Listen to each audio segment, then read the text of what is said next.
কান ধরে ইলেকট্রনকে এই পথ বরাবর এখানে নিয়ে আসে। ইলেকট্রন কাকে পছন্দ করবে? প্লাসকে পছন্দ করবে, মাইনাসকে থোড়ি পছন্দ করবে। হাই, আমি রিজওয়ানা। তো মাধ্যমিক 2026-এর জন্য একটা ফ্রি ব্যাচ আমি লঞ্চ করেছিলাম। তার একটা চ্যাপ্টার আমি শেষও করে দিয়েছি, গ্যাসের আচরণ। কথা দিয়েছিলাম, কথা রাখছি, পুরো সিলেবাসটাই কমপ্লিট করব আজকে। চলো তোর চ্যাপ্টারটি আমি শুরু করছি। তো বেশি সময় নষ্ট না করে শুরু করে নেওয়াটাই বেটার। তো চলো তড়িৎ চ্যাপ্টারটিতে আমরা মূলত আধান সম্পর্কেই পড়বো।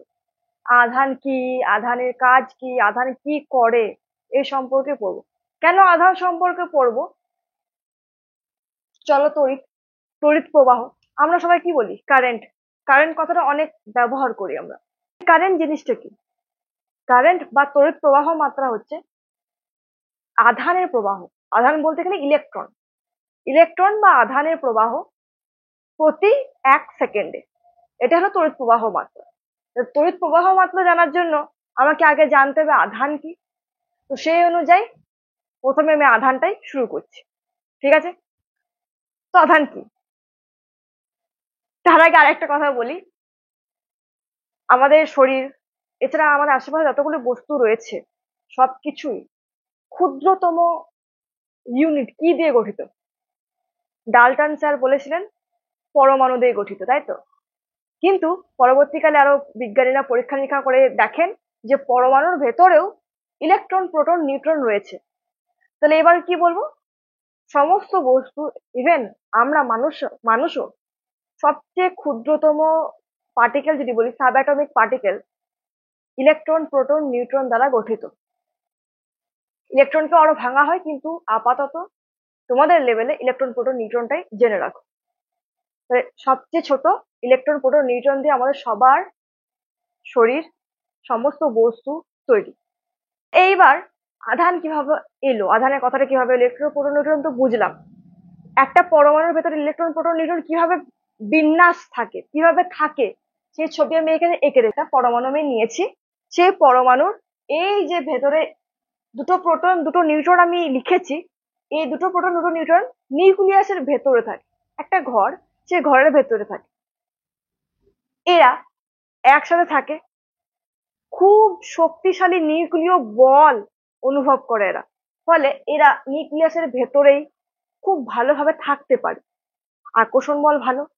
আর এই নিউক্লিয়াসের চারিদিকে দেখো, এটা এটা কক্ষপথ, সেই কক্ষপথে ইলেকট্রন ঘুরছে। কটা ইলেকট্রন এঁকেছি? দুটো ইলেকট্রন এঁকেছি। তো নিউক্লিয়াসের চারিদিকে ইলেকট্রন ঘুরছে। প্রশ্ন, এরা যে আকর্ষণ বল দ্বারা পরস্পরের সঙ্গে যুক্ত, এই নিউক্লিয়াসের বাইরে যেহেতু কক্ষপথে ইলেকট্রন ঘুরছে, এর আকর্ষণ বলটা কম, অতটা তীব্রভাবে এরা একে অপরের সঙ্গে বন্ডিং এ নেই। আছে, আকর্ষণ বল আছে, কিন্তু কম আছে। তাহলে তোমাকে যদি আমি প্রশ্ন করি, এখানে আকর্ষণ বল বেশি, এখানে আকর্ষণ বল কম, তাহলে কাকে বের করা সহজ?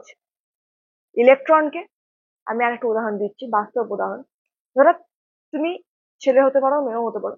তো তুমি তোমার বাবা মায়ের সন্তান, তুমি এবং তোমার একজন বন্ধু মিলে বদমাইশি করেছো, যেটা তোমার বাবা মা জেনে নিয়েছে। তোমার বাবা মা তোমাকে কি বলবে? ওর সাথে মিশিস না। বা ওই বন্ধুটা যদি তোমাকে ডাকতে আসে পরবর্তীকালে, তখন তাকে ফিরিয়ে দেওয়া হয়।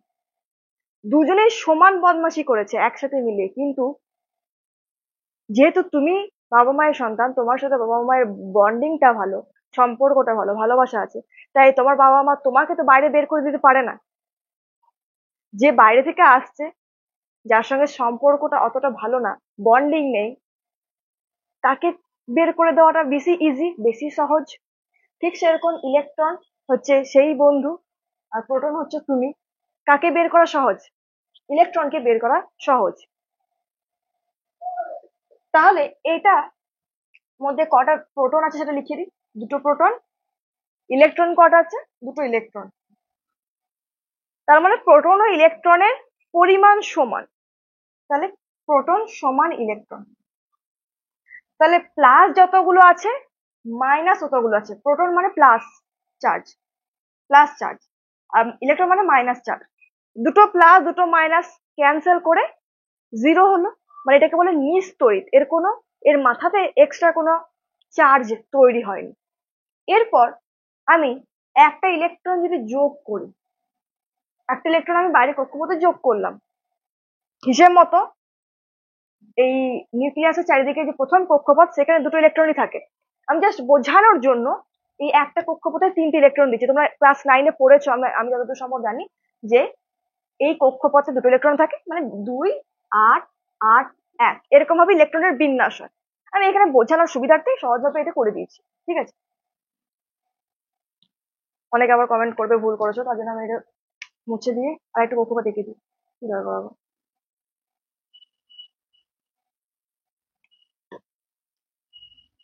একটা ইলেকট্রন অ্যাড হলো, তাহলে এখানে প্রোটন কটা? দুটো। ইলেকট্রন, প্রোটন বেশি না ইলেকট্রন বেশি? ইলেকট্রন বেশি, তাহলে এক্সট্রা ইলেকট্রন রয়েছে, মানে এর মাথাতে নেগেটিভ চার্জ আসবে, মানে এর ঋণাত্মক আধানগ্রস্ত হয়ে গেছে। আধান ঋণাত্মক কিংবা ধনাত্মক কিভাবে হয়? ঋণাত্মকটা কিভাবে হয় বোঝা গেল। ধনাত্মক কি হয়? একটা ইলেকট্রনকে বের করে দিলাম, -1 ইলেকট্রন, আর এটা +1 ইলেকট্রন। তাহলে ইলেকট্রনকে বের করে দিলাম এখানে, তাহলে প্রোটন কটা রয়েছে? দুটো। ইলেকট্রন একটা। প্রোটন বেশি মানে প্লাস চার্জ বেশি, তার মানে এর মাথাতে চলে আসবে ধনাত্মক আধান। তাহলে এই ধনাত্মক তড়িৎগ্রস্ত হয়ে গেছে, বের করা সহজ ইলেকট্রনকে। ইলেকট্রন বেরিয়ে গিয়ে মুক্ত হয়ে যায়, এবং সেই মুক্ত ইলেকট্রন একটা পরিবাহীর মধ্যে দিয়ে প্রবাহিত হয়, এবং সেই প্রবাহিত হওয়ার জন্য কারেন্ট প্রবাহিত হয়, তড়িৎ প্রবাহিত হয়। বোঝা গেল? এখানে দেখো আমি প্লাস প্লাস রেখেছি, মানে ধনাত্মক আধান ধনাত্মক আধান। তোমরা বলো এরা একে অপরকে আকর্ষণ করবে না বিকর্ষণ করবে? বিকর্ষণ করবে, মানে এ কে এদিকে ঠেলবে, এ কে এদিকে ঠেলবে। সমধর্মী আধান পরস্পরকে বিকর্ষণ করবে, কি বলতে চাইছি সেটা বুঝতে পারছো। আর এখানে বিষমধর্মী আধান পরস্পরকে আকর্ষণ করবে। আধান হলো একটা ভৌত ধর্ম, কোন একটা তড়িৎগ্রস্ত বস্তু, যার কারণে সমধর্মী তড়িৎগ্রস্ত বস্তু পরস্পরকে বিকর্ষণ করে, বিপরীত ধর্মী তড়িৎগ্রস্ত বস্তু পরস্পরকে আকর্ষণ করে। আধান কিছুই না, একটা ভৌত ধর্ম, কোন একটা বস্তুর ভৌত ধর্ম, যার কারণে এই বল অনুভব করছে তড়িৎগ্রস্ত বস্তুগুলি, তড়িদাহিত বস্তুগুলি পরস্পরের উপর আকর্ষণ বা বিকর্ষণ বল অনুভব করছে। এটা হলো আধান। আধান হলো ভৌত ধর্ম, ঠিক আছে। একক কি সেটা মনে রাখতে হবে। এসআই একক হচ্ছে কুলম, সিজিএস একক হচ্ছে স্ট্যাট কুলম, যেটাকে লেখা হয় ESU এভাবে। এবার কুলম এসি দিয়ে লেখা হয়, আর এটা ইএসি দিয়ে লেখা হয়। কুলম আর ইএসইউ এর মধ্যে সম্পর্কটা মুখস্থ করে নেবে। 1 কুলম সমান 3 × 10⁹ ইএসি। এবার ইলেকট্রন সম্পর্কে পড়বো। ইলেকট্রনের আধান কত? এই যে বলছি ইলেকট্রন বেরিয়ে যাচ্ছে, ইলেকট্রন অ্যাড হচ্ছে, ফলে ধনাত্মক ঋণাত্মক পরিবাহিত হয়ে যাচ্ছে কোনো বস্তু। তাহলে এখানে ধরো একটা ইলেকট্রন অ্যাড হলো, ফলে এখানে মাইনাস চার্জ হলো, মাইনাস হলো। 3টে হলে 3টে মাইনাস হবে, 4টা গেলে 4টা ইলেকট্রন এলে 4টা মাইনাস হবে। তো এভাবে 4টা মাইনাস 2টো মাইনাস এভাবে তো আমরা বলতে পারি না, আমাদেরকে প্রপার বলতে হবে যে এই মাথাতে মাইনাস চার্জ এলো, সেই চার্জের পরিমাণ কত, মান কত, কত আধান ওর মধ্যে এলো, মানে ওর আধানের মান কত, সেটা বার করতে হবে। তাহলে একটা ইলেকট্রনের আধান যদি আমি জানতে পারি, একটা ইলেকট্রনের আধান হচ্ছে 1.67 × 10⁻⁹ কুলম।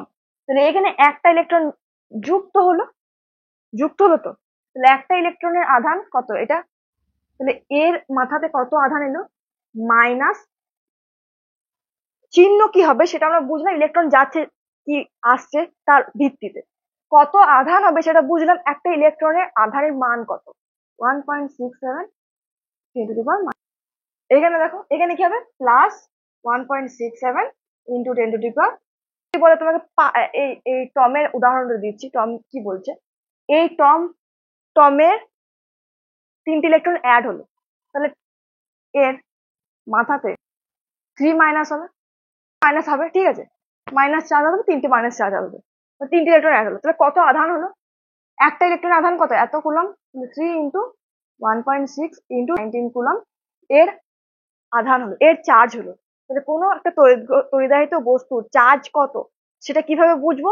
ওর থেকে কত ইলেকট্রন বেরিয়ে গিয়েছে বা কত ইলেকট্রন অ্যাড হয়েছে তার উপর ক্যালকুলেট করে আমরা ওই বস্তুর আধান বার করতে পারবো। ধরো জেরির থেকে দুটো ইলেকট্রন বেরিয়ে গেল, তাহলে এর কি হবে? ইলেকট্রন বেরিয়ে গেল তার মানে কি ধনাত্মক আধান হবে, আর ইলেকট্রন অ্যাড হয়েছিল মানে ঋণাত্মক। তাহলে কত হবে? 2 × 1.6। আশা করি বোঝাতে পেরেছি, বুঝতে না পারলে আরেকবার দেখে নিন। কি ফর্মুলা এলো সেটা বলিনি।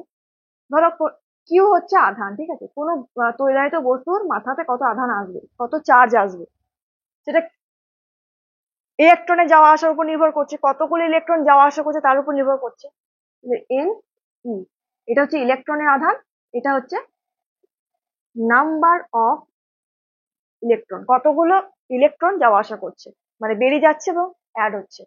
এই ফর্মুলাটার উপর অঙ্ক আসতে পারে, অঙ্ক আমি পরে লেকচার দেবো, সেখান থেকে দেখবে।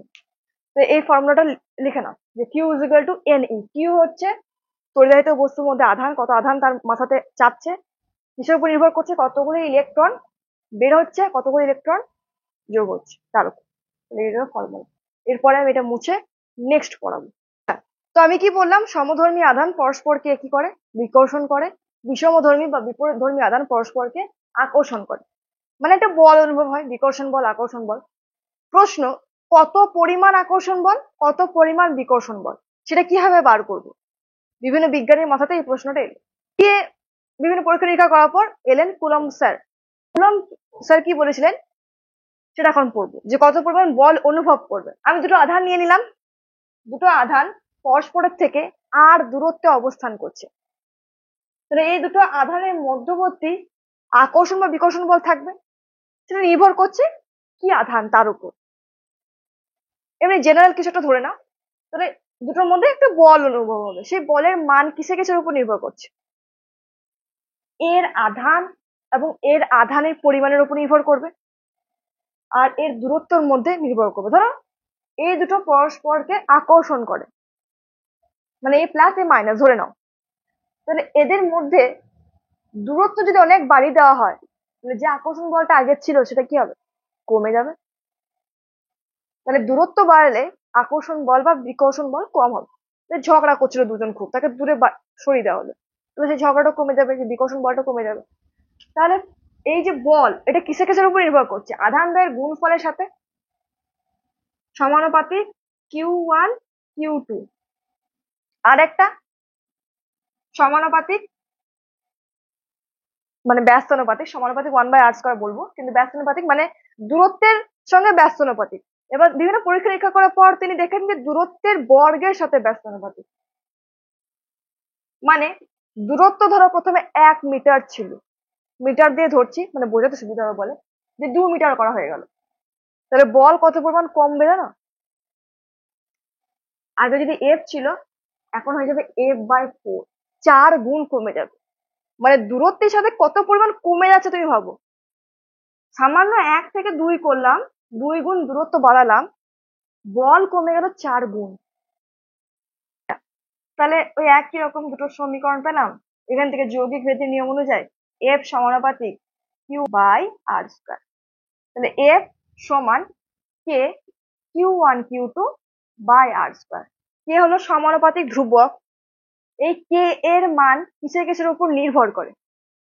দুটো জিনিসের উপর নির্ভর করে, একটা হচ্ছে মাধ্যম, একটা হচ্ছে এই দুটো আধানকে তুমি যদি বায়ু মাধ্যমে রাখো, তাহলে আলাদা রকম আকর্ষণ বল বা বিকর্ষণ বল অনুভব করবে।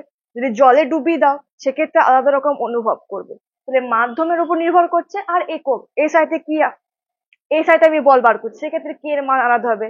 সিজিএসে বার করছি, সেক্ষেত্রে কে এর মান আলাদা হবে। এটা মনে রাখবে যে কে হলো সমানুপাতিক ধ্রুবক বা কুলম্ব ধ্রুবক, যেটা দুটো জিনিসের উপর নির্ভর করছে, এক মাধ্যম, দুই একক। তো কে এর মান কি কি হবে? শূন্য স্থানে যদি দুটো আধানকে রেখে দিই এবং যদি সিজিএস এককে বার করি, তাহলে সেক্ষেত্রে হবে, আর বায়ু মাধ্যমে সিজিএস এ কে এর ভ্যালু 1 হলো। আর শূন্য স্থানে বা বায়ু মাধ্যমে, এটা শূন্য বায়ু যেখানে রাখো না কেন, এসআই এককে কে এর মান হয় 9 × আচ্ছা, তো এইগুলো কিসের কাজে লাগবে? অঙ্কতে কাজে লাগবে। যখন অঙ্ক করাবো তখন বুঝিয়ে দেবো আরেকবার। তো এই ফর্মুলাটার উপর অঙ্ক হবে, এগুলো কাজে লাগবে। তোমাকে ধরো প্রশ্ন করলো 1 কুলম আধান বলতে কি বোঝো, 1 স্ট্যাট কুলম আধান বলতে কি বোঝো। আমি একটা বলছি, পরেরটা তোমরা নিজেরা বানিয়ে লিখতে পারবে। আচ্ছা, যদি বলে 1 কুলম আধান বলতে কি বোঝো, আমরা এইভাবে লিখবো। 1 কুলমটা কিসের একক? এসআই তে একক। এসআই তে আধানের একক। এভাবে লিখবো, দুটি বিন্দু আধানকে, কুলম এর সূত্রে এই কথাটা ইম্পর্টেন্ট, দুটি বিন্দু আধানকে পরস্পরের থেকে 1 মিটার দূরে রাখলে আধান দ্বয়ের মধ্যবর্তী আকর্ষণ বা বিকর্ষণ বল যদি 9 × 10⁹ হয়, তাহলে বলবো ওই বিন্দু আধান দ্বয়ের মান 1 কুলম। কিভাবে বললাম সংজ্ঞাটা, তাই না? Q1 Q2 কে কিউ স্কোয়ার করছে, ঠিক আছে? দুটোই 1 কুলম ধরে নাও, তাহলে কিউ স্কোয়ার, Q1 Q2 সমান 1, মানে কিউ স্কোয়ার হলো। কিউ স্কোয়ারটাকে আমি একদিকে রাখলাম, তাহলে এটা এফ আর স্কোয়ার বাই কে। মানে আমাকে সংজ্ঞাটা এমন ভাবে বলতে হবে যেখানে এফ বলবো, আর বলবো, কে বলবো, তিনটে জিনিসকে বলবো। এস আইতে 1 কুলম যদি বলতে পারে, তাহলে এস আইতে, তার মানে এখানেও এস আই ভ্যালু বলবো, এখানেও এস আই ভ্যালু বলবো। বললাম দুটি বিন্দু আধানকে পরস্পরের থেকে 1 মিটার দূরে রাখলে দুটি বিন্দু আধানের মধ্যবর্তী আকর্ষণ বল যদি 9 × 10⁹ হয়। প্রশ্ন, 9 × 10⁹ কেন হলো? দেখো, কে এর ভ্যালু 9 × 10⁹, তাই তো? এটা যদি 9 × 10⁹ লিখি, তাহলে সমস্ত গুলোকে কাটাকুটি করে 1 করতে হবে। তাহলে এফ এর ভ্যালু 9 × 10⁹ করতে হবে, তবে এটা 1 আসবে, তবে 1 কুলম আসবে। সেই জন্য বলটা 9 × 10⁹ বলা হয়েছে। ডান। তাহলে 1 স্ট্যাট কুলম্বের সংখ্যা কি হবে? দুটি বিন্দু আধানকে পরস্পরের থেকে 1 সেন্টিমিটার দূরে রাখলে আধান দ্বয়ের মধ্যবর্তী আকর্ষণ বা বিকর্ষণ বল যদি কি হয়, 1 ডাইন হয়, সেক্ষেত্রে আমরা বলবো আধান দ্বয়ের মান 1 স্ট্যাট কুলম। এখানে আমি বললাম 9 × 10⁹ নিউটন, ওটা বলতে হবে। বলের একক কি? নিউটন। আচ্ছা, ঠিক মুছে দেবো, পরে আসবো।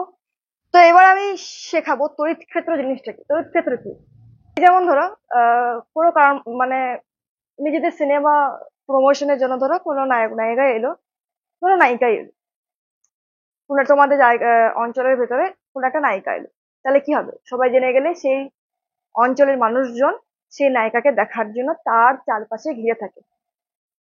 তার মানে এখানে নায়িকাটার এসে একটা অঞ্চল তৈরি করলো, সেই অঞ্চলের মধ্যে যতজন আসবে তারা কি, নায়িকাদের কারা পছন্দ করবে? ছেলেরা পছন্দ করবে। তো আকর্ষণ বল অনুভব করবে। এবার ধরো ওই নায়িকাটার আরেকজন কম্পিটিটর আছে, মেয়ে, তো তারা কি করবে? সে নায়িকাটাকে পছন্দ করবে না, বা যাই হোক, তাহলে বিকর্ষণ বল অনুভব করবে।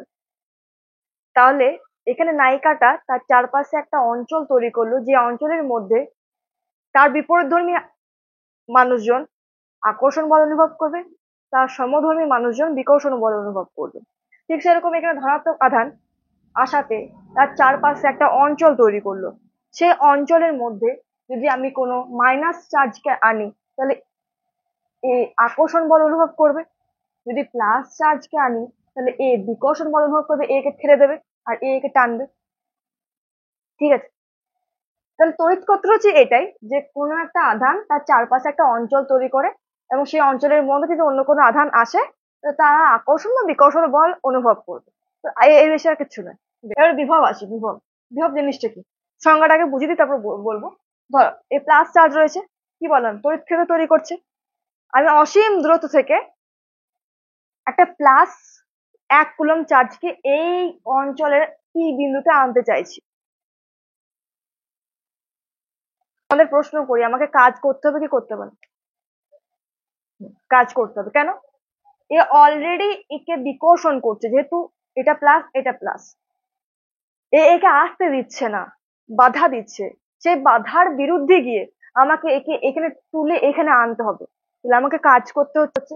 তাহলে সেই যে কাজটা করলাম, এটাই হলো বিভব। এই বিন্দু কাজ করে আমি এখানে আনলাম, তাহলে সেই কাজটাই হলো এই বিন্দুর বিভব। বিভব কি? অসীম দূরত্ব থেকে তড়িৎ ক্ষেত্রের কোন একটা পয়েন্টে 1 কুলম ধনাত্মক আধানকে আনতে যে কার্য করতে হয় তাকে বিভব বলা হয়। তাহলে ঐকিক নিয়ম করো, কিউ কিউ কুলম আধানকে আনতে ধরো ডাব্লিউ পরিমাণ কার্য করতে হলো, তাহলে 1 কুলমকে আনতে কত কার্য করতে হবে, ডাব্লিউ বাই কিউ। আর 1 কুলমকে আনতে যে কার্য করতে হয় তাকে কি বলা হয়, বিভব। তাহলে বিভব V is equal to W by Q. জিনিসটা বোঝা গেল। বিভবের একক কি হবে, বিভবের একক হবে ভোল্ট এসআই তে, আর সিজিএস হবে স্ট্যাট ভোল্ট। আর লিখছি না ওটা। বিভব পার্থক্য কি দেখো, এই একটা পয়েন্ট পি, আমি ধরো আর একটা পয়েন্ট কিউ নিলাম। তোমাদের প্রশ্ন করি, আমাকে 1 কুলম আধানকে আনতে, ধর পি বিন্দুতে আনতে চাইলাম, সেখানে একটা কাজ করতে হলো। কিউ বিন্দুতে আনতে হলে এখানে একটা কাজ করতে হবে। কোথায় কাজ বেশি করতে হবে, মানে কোন বিন্দুতে আনতে আমাকে বেশি খাটতে হবে, বেশি কাজ করতে হবে, এই বিন্দু। কেন, তার কারণ এই আধানের কাছে অবস্থান করছে এটা, মানে একে এই পয়েন্টে আধানটা এলে বেশি ঠেলবে, বেশি বাধা দেবে, বাধার পরিমাণ বেশি, বিকর্ষণ বলের পরিমাণ বেশি। আর এখানে এর থেকে একটু কম আছে, কম একটু কম। তাহলে এই ক্ষেত্রে এখানে আনতে বাধার সম্মুখীন বেশি হতে হবে, কাজ বেশি করতে হবে, তাহলে বিভব বেশি। তাহলে যদি প্রশ্ন করে এখানে বিভব কার বেশি, কিউ পয়েন্টে বিভব পি পয়েন্টে বিভবের থেকে বেশি। বিভব পার্থক্য যদি জিজ্ঞেস করতে আমরা কি বলবো, সংজ্ঞাটা এরকম সহজ করে বলে দেবে। ধরো পি বিন্দুতে আগে থেকে এইটা তুলে এনে আমি এখানে রেখে দিয়েছি, তাহলে এই বিন্দুটা একটা বিভব হবে। এবার বলছি পি বিন্দু থেকে একক ধনাত্মক আধানকে কিউ বিন্দুতে আনতে যে পরিমাণ কার্য করতে হয়, মানে তড়িৎ ক্ষেত্রে কোন একটা পয়েন্ট থেকে একক ধনাত্মক আধানকে অন্য পয়েন্টে আনতে যে পরিমাণ কার্য করতে হবে তাকে আমরা বলবো বিভব পার্থক্য। যখন দুটো পয়েন্টের প্রসঙ্গ চলে আসবে তখন আমরা বলবো বিভব পার্থক্য, যখন একটা পয়েন্টের প্রসঙ্গ আসবে তখন আমরা বলবো বিভব। বিভব বেশি কিছু না, বিভব হচ্ছে কাজ, কাজ, শুধু কাজ, কার্যের একক, কার্যের মাত্রা, এসব জানলেই আমরা বিভবের একক, বিভবের মাত্রা জানতে পারবো। বিভব প্রভেদ কোন যন্ত্রের সাহায্যে মাপা হয়, ভোল্ট মিটার। মনে রাখবে সিজিএস এবং এসআই এককের মধ্যে সম্পর্ক 1 ESU is equal two 300 volt. মুখস্থ করে দেবে, কিন্তু করার নেই। ইএসইউ হচ্ছে সিজিএস একক মানে স্ট্যাট ভোল্ট, আর ভোল্ট হচ্ছে এসআই একক। এই সম্পর্কটা মুখস্থ করবে। আচ্ছা, তো আমি এখানে দুটো ছবি এঁকে রেখেছি, এই ছবিটা আমার মাধ্যমে এই ছবিটা দেখো, লক্ষ্য রাখো। দুটো পাত্র রেখেছি, দুটো পাত্রের আয়তন আকার সেম রেখেছি। এখানে জল ভরেছি ক্যাপিটাল এইচ উচ্চতা পর্যন্ত, এখানে জল ভরেছি স্মল এইচ উচ্চতা পর্যন্ত। প্রশ্ন, এখানে আমি নল লাগিয়ে দিয়েছি, তাহলে কি হবে, এখান থেকে জল এই দিকে প্রবাহ হয়ে এই পাত্রে প্রবেশ করবে। কেন হলো, তার কারণ এই দুটো জলতলের উচ্চতা আলাদা আলাদা, সেই জন্য জল এদিক থেকে এদিকে প্রবাহিত হলো যাতে দুটো পাত্রের জলতলের উচ্চতা সমান হয়। জল এদিকে প্রবাহ হবে, এখানে জলের পরিমাণ বাড়বে, এখানে জলের পরিমাণ কমবে, আস্তে আস্তে এটা এই পর্যন্ত নামবে হবে, আর এটা একটু একটু করবে, দুটো জলতলের উচ্চতা একটা সময় পর সমান হয়ে যাবে। তারপরে কি আর জলপ্রবাহ হবে, হবে না, উচ্চতা আলাদা ছিল তাই জল প্রবাহিত হলো, ততক্ষণ প্রবাহিত হবে যতক্ষণ না উচ্চতা সমান হয়। এটা বুঝতে পারলাম। তো এইটারই সেম কনসেপ্ট এখানে কাজে লাগে। এইখানে এটা তার ধরে না, এই তারে ইলেকট্রনের পরিমাণ কম প্লাস চার্জ, আর এই তারে ইলেকট্রনের পরিমাণ বেশি। কি হবে হয়েছে সেটা আমি আগে বলে দিয়েছি, ইলেকট্রন বেশি ইলেকট্রন কম, তাহলে কোন খান থেকে ইলেকট্রন কোন খান দিয়ে যাবে, যেখানে বেশি ইলেকট্রন আছে সেখান থেকে কম ইলেকট্রনের দিকে যাবে, বেশি জল ছিল কম জলের দিকে গেল, এখান থেকে ইলেকট্রন এখানে যাবে। কতক্ষণ পর্যন্ত যাবে, যতক্ষণ না এই দুটো তারের ইলেকট্রনের পরিমাণ সমান হয়ে যায়। সমান হয়ে গেলে আর কেন ইলেকট্রন দিকে যাবে, সমান করতে চাই, ঠিক সেরকম এখানে যাবে কতক্ষণ চলবে, যতক্ষণ না উচ্চতা সমান। ঠিক আছে, এখান থেকে ইলেকট্রন এগিয়ে গেল, আর এখানে ইলেকট্রন বেশি ছিল। তোমাদের বইতে বলে দেওয়া আছে ধনাত্মক আধান যুক্ত এটাকে উচ্চ বিভব নাম দেওয়া আছে, আর এটা ঋণাত্মক মানে ইলেকট্রন বেশি আছে এটাকে নিম্ন বিভব বলে দেওয়া আছে। আর তোমাদের বইতে ইলেকট্রনের প্রবাহ বলে না, ধনাত্মক আধানের প্রবাহ বলে, কিন্তু সেটা ঠিক না। আগে কি ছিল বলতো, আগে বিজ্ঞানের হাতে ধনাত্মক আধান প্রবাহিত হচ্ছে, সে অনুযায়ী বইটা সব ছাপিয়ে দিয়েছিল। তারপরে সেটাকে চেঞ্জই করে না, যে না, ধনাত্মক আধান প্রবাহিত হতেই পারে না, শক্তিশালী বন্ধন দ্বারা পরস্পর সঙ্গে যুক্ত থাকে, কিভাবে আমরা প্রবাহিত পারে, কি প্রবাহিত হবে, ইলেকট্রন, ঋণাত্মক। সেটা বলেই নাই, বলে বইতে ধনাত্মক আধানই দেওয়া আছে, যেটা সত্য নয়। কিন্তু যেহেতু বইতে দেওয়া আছে, কিছু করার নেই। কোশ্চেনের উত্তর যখন দেবে তখন ধনাত্মক আধারের টার্মসে দেবে, আর শিখিয়ে দিচ্ছি কিভাবে দেবে।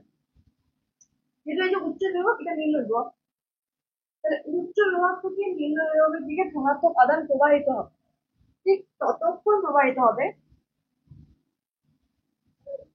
যতক্ষণ না বিভব পার্থক্য শূন্য হয়। বিভব পার্থক্য শূন্য মানে দুটো বিভব সমান, মানে এটা এখন এটা সমান হয়ে যাবে, মানে এই দুটো বিয়োগফল কি শূন্য হবে।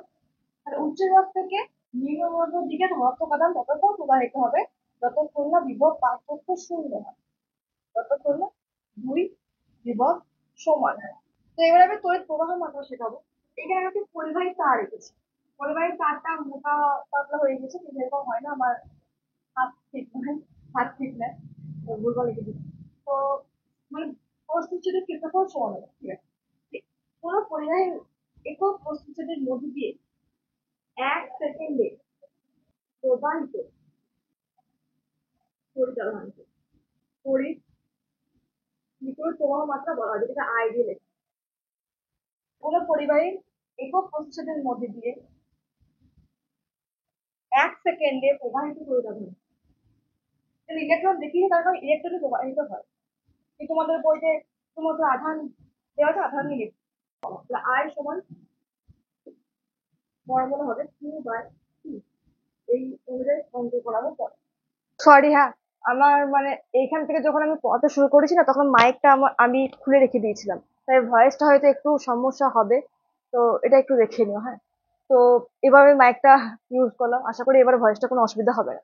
তো কি তড়িৎ প্রবাহ মাত্রা কি সেটা বোঝালাম। এখানে ফর্মুলা হবে I is equal to Q by T, আধান, যেটা আধানের পরিমাণ লিখবো, আর এখানে টি হচ্ছে সময়। এখানে সময়টা কোন এককে লিখবো, সেকেন্ড এককে। যদি ঘন্টা বা মিনিটে দেওয়া থাকে অঙ্কতে, তো সেটা সেকেন্ডে কনভার্ট করে আমরা এখানে সময়টা লিখবো, দিয়ে আমরা তড়িৎ প্রবাহ মাত্রা পেয়ে যাবো। তো তড়িৎ প্রবাহ মাত্রার এটাই মেন ছিল। বেশ, তো এবার তড়িৎ প্রবাহ মাত্রার একক কিভাবে বার করবো, একক এতে আমি কিভাবে বার করবো, ওপরে কুলম্ব, নিচে সেকেন্ড, মানে কুলম্ব পার সেকেন্ড। আর ই এস ইউ, এই কুলম্ব পার সেকেন্ডকে কি বলা হয়, অ্যাম্পিয়ার বলা হয়।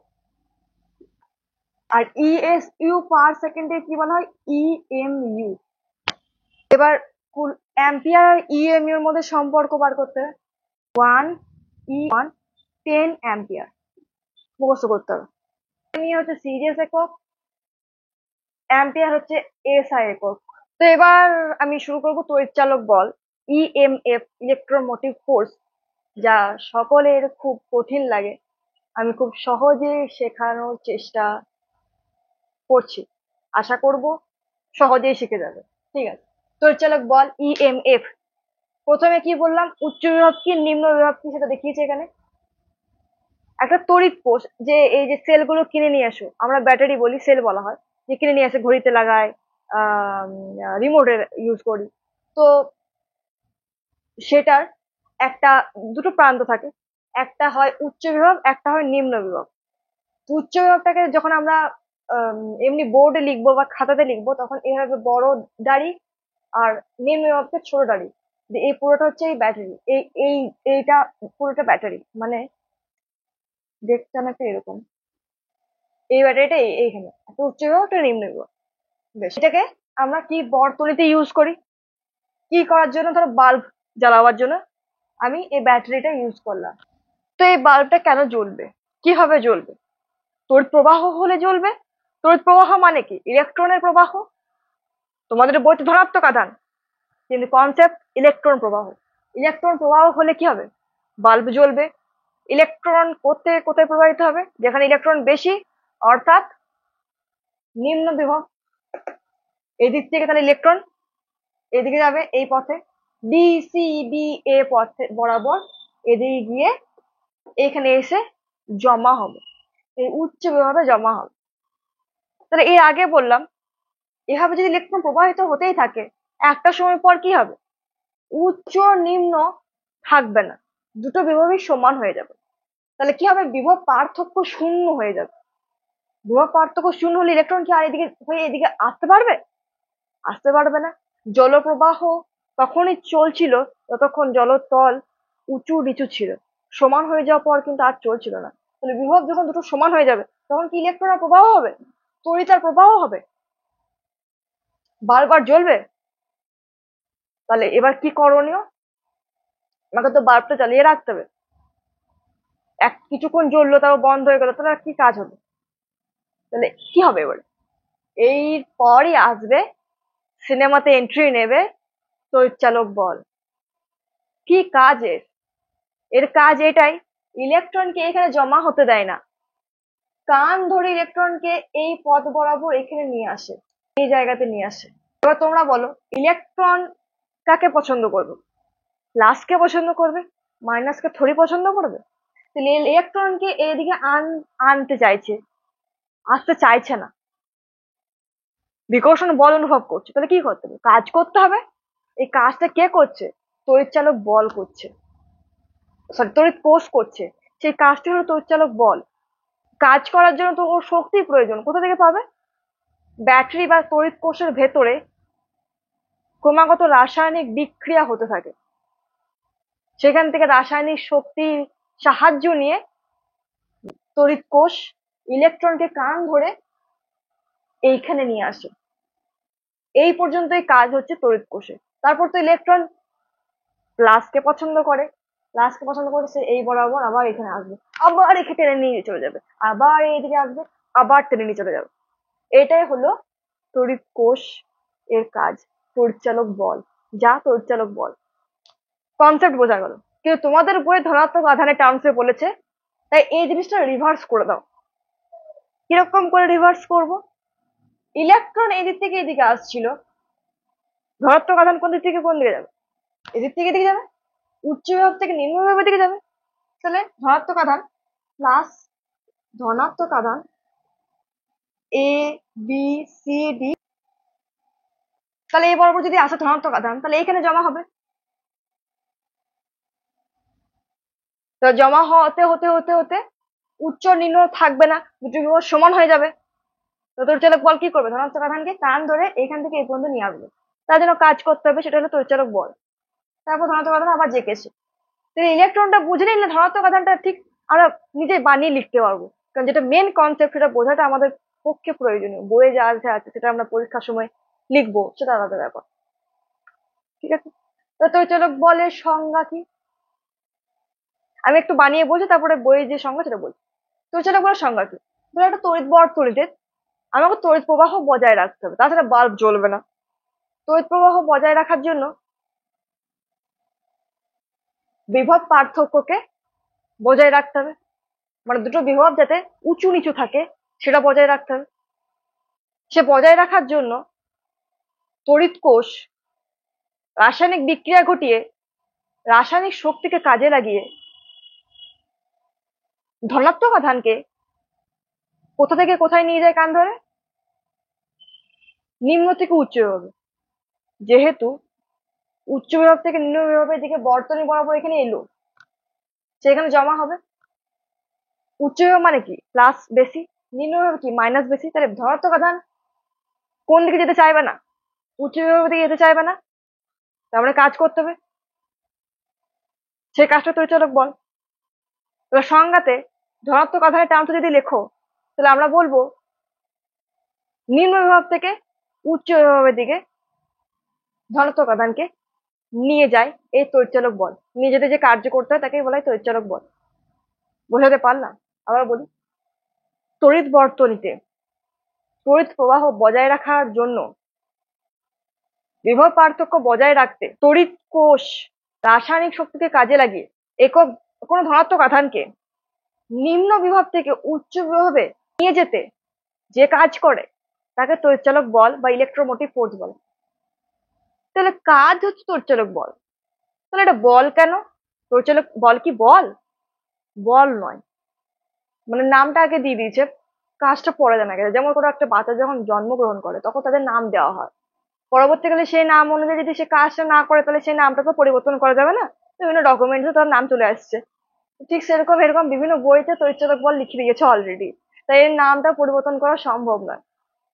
তখন ভাবতো বল, কিন্তু বল না, এটা কাজ, কার্য। যেমন বিভব ছিল কার্য, সেরকম তড়িৎচালক বল এটা একটা বিভবই, কার্য। যদি জিজ্ঞেস করে তড়িৎচালক বল কি বল, তো তোমরা বলবে না বল নয়, এটা কার্য। একটু বানিয়ে লিখে দেবে, বা নোটস বা বইতে পড়বে, তারপর বানিয়ে লিখে দেবে। আশা করি তোমাদের বোঝাতে আমি পেরেছি যে তড়িৎচালক বল জিনিসটা কি। খুবই কনফিউজিং একটা জিনিস ছিল, তবে আমার বিশ্বাস আমি বোঝাতে পেরেছি। এবার এই তড়িৎচালক বল এর পরিমাপ কিভাবে করব, কোন যন্ত্রের সাহায্যে? পোটেনশিওমিটার যন্ত্রের সাহায্যে। তড়িৎচালক আর বিভব প্রভেদ কোন যন্ত্র? ভোল্টমিটার। আচ্ছা, ব্যাটারির গায়ে যেটা লেখা থাকে সেটা কি? ই দিয়ে এটা তড়িৎচালক বলকে ই দিয়ে ডিনোট করা হয়, আর বিভব প্রভেদকে ডেল্টা ভি দিয়ে ডিনোট করা হয়। ই গ্রেটার ইকুয়াল ডেল্টা ভি, এটা তোমাকে পরের লেকচারে আমি বোঝাবো, আজকে আর বোঝাবো না, কারণ বুঝতে পারবে না। পরের লেকচারে আমি বোঝাবো এটা কিভাবে হচ্ছে। তাহলে এই পুরো পেজটা বুঝিয়ে আমি শান্তি পেয়েছি। এরপর আমি ওহমের সূত্র বোঝাবো। তাকে বলি ওহমের সূত্র জিনিসটা কি। উষ্ণতা এবং বিভিন্ন ভৌত অবস্থা অপরিবর্তিত রেখে কোন পরিবাহীর মধ্যে দিয়ে তড়িৎ প্রবাহ মাত্রা পরিবাহীর দুই প্রান্তে বিভব প্রভেদের সমানুপাতিক। এটা হলো পরিবাহী। এই পরিবাহীর মধ্যে দিয়ে তড়িৎ প্রবাহ কত হবে সেটা নির্ভর করছে বিভব প্রভেদ কত। এই যে আমরা বলি ভোল্টেজ নেই, ভোল্টেজ কম, ভোল্টেজ বেশি, কি দেখে বলি? আমরা দেখি যে বাল্ব কম জ্বলছে, ফ্যান ঘুরছে কম, মানে কি তড়িৎ প্রবাহ কম হচ্ছে। কেন কম হচ্ছে? ভোল্টেজ কমে যাচ্ছে বলে, বিভব প্রভেদ কমে যাচ্ছে বলে।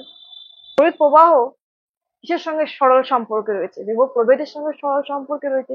বিভব প্রভেদ বাড়লে তড়িৎ প্রবাহ মাত্রা বাড়বে, বিভব প্রভেদ কমলে তড়িৎ প্রবাহ মাত্রা কমবে। তাহলে কি বললাম? আই সমানুপাতিক ডেল্টা ভি। আই কখন বাড়বে? যখন ভি বিভব প্রভেদ বাড়বে।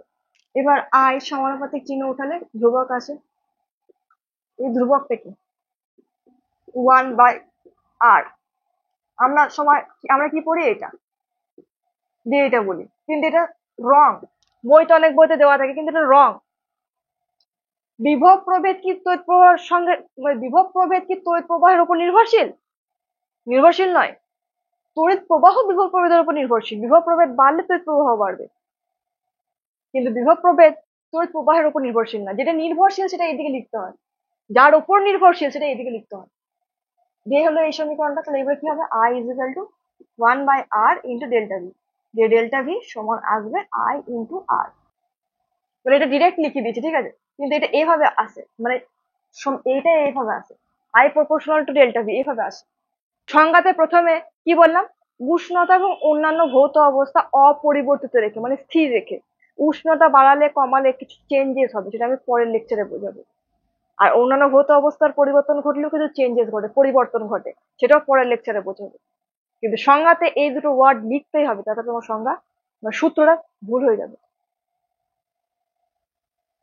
উষ্ণতা এবং অন্যান্য ভৌত অবস্থা অপরিবর্তিত রাখলে কোন পরিবাহীর মধ্যে দিয়ে তড়িৎ প্রবাহ মাত্রা পরিবাহীর দুই প্রান্তের বিভব পার্থক্যের সঙ্গে সমানুপাতিক। এখানে যে আর এলো, এই আর হলো রোধ। ইলেকট্রনের স্রোত হলো তড়িৎ প্রবাহ মাত্রা। তড়িৎ প্রবাহ মাত্রা বাধা কখন পাবে? যখন ইলেকট্রন প্রবাহের ক্ষেত্রে সামনে বাধা পাবে, তখন তড়িৎ প্রবাহ বাধা পাবে। তো সেই বাধাটাই হলো রোধ। তাহলে delta V is equal to I, R বেরোলো, আর হলো রোধ, আই হলো তড়িৎ প্রবাহ মাত্রা, ডেল্টা ভি হচ্ছে বিভব পার্থক্য। এরপর আমি দুটো গ্রাফ বোঝাবো। গ্রাফগুলো, আই গ্রাফ লেখচিত্র অঙ্কন করো, আর আই ডেল্টা ভি লেখচিত্র অঙ্কন করো। সেখানে নতি কি বোঝায় সেটা বলবে। তো এখানে আমি সমীকরণটা দেখি, ডেল্টা ভি আই মানে ওয়াই অক্ষ বরাবর ডেল্টা ভি, এক্স অক্ষ বরাবর আই। ডেল্টা ভি সমান আই আর আমরা জানি, এটা হচ্ছে ওয়াই অক্ষ বরাবর, এটা হচ্ছে এক্স অক্ষ বরাবর, আর এটা এম। তাহলে নতি হলো এম, মানে কি নতি? নতি হলো রোধ। তাহলে y is equal to mx, এই গ্রাফটা কি হয়, মূলবিন্দুগামী গ্যাসের আচরণ আমি বুঝেছি। যেখানে নতি, নতি মানে হচ্ছে এই লেখচিত্রটা এক্স অক্ষের সঙ্গে কত হেলে রয়েছে, কত কোণ করে রয়েছে, সেটা হলো নতি। এই নতি এম কি হলো, এটা আর রোধ। এবার আই ডেল্টা ভি লেখচিত্র হলে কি হবে, মানে ওয়াই অক্ষ বরাবর আই আর এক্স অক্ষ বরাবর ডেল্টা ভি। তাহলে ওয়াই অক্ষ বরাবর আই, আইটাকে লিখলাম,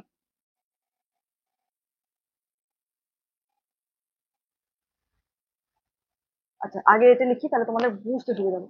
ডেল্টা ভি সমান আই আর জানি, তাই তো? কিন্তু ডেল্টা ভি এই দিকে রয়েছে মানে এটা ওয়াই হবে, কিন্তু ওয়াই তো আমি আই লিখেছি, তাহলে আইটাকে এদিকে আনতে হবে, এদিকে আনলাম, এটাকে ঘুরিয়ে দিলাম, আই আর সমান ডেল্টা ভি লিখলাম। বুঝতে পারছি? তাহলে আই সমান ডেল্টা ভি ইন্টু 1/r, মানে আরটাকে নিচে নিয়ে গেলাম। তাহলে এটা হচ্ছে ওয়াই, এটা হচ্ছে এক্স, আর এটা হচ্ছে এম।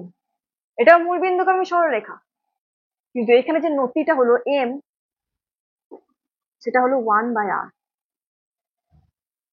মানে সামান্য ওয়াই এবং এক্স অক্ষ চেঞ্জ করে দিলে নতির কিরকম পরিবর্তন ঘটছে বুঝতে পারছো?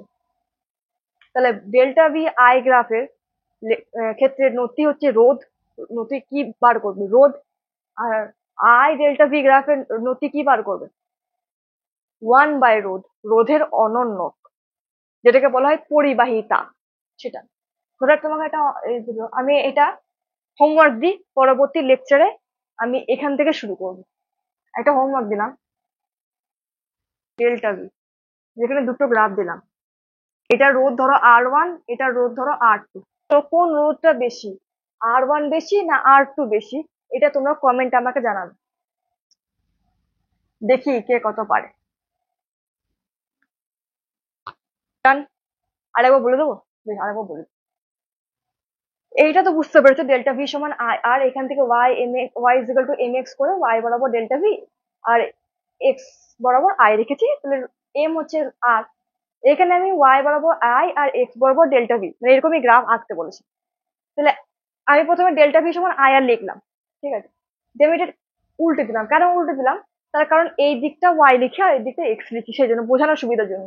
এটা ওয়াই যদি হয়, তাহলে ওয়াই এর সঙ্গে তো আর এসব কিছু থাকে না, ওয়াই শুধু থাকে, ওয়াই সমান এম এক্স হয়, তাহলে এটা এক্স, তাহলে এটাকে দেখি সরি ট্রান্সফার করে দিলাম, তাহলে 1/r হলো, সেটা হলো নতি।